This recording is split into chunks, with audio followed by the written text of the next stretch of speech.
In this video, I show you how to fix Instagram message not opening problem or Instagram DM not opening problem.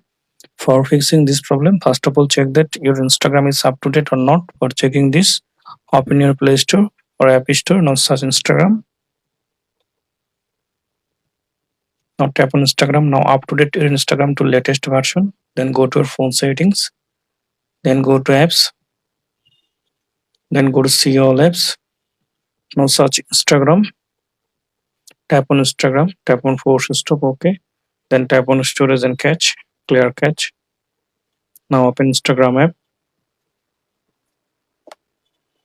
Now open your DM. Not now.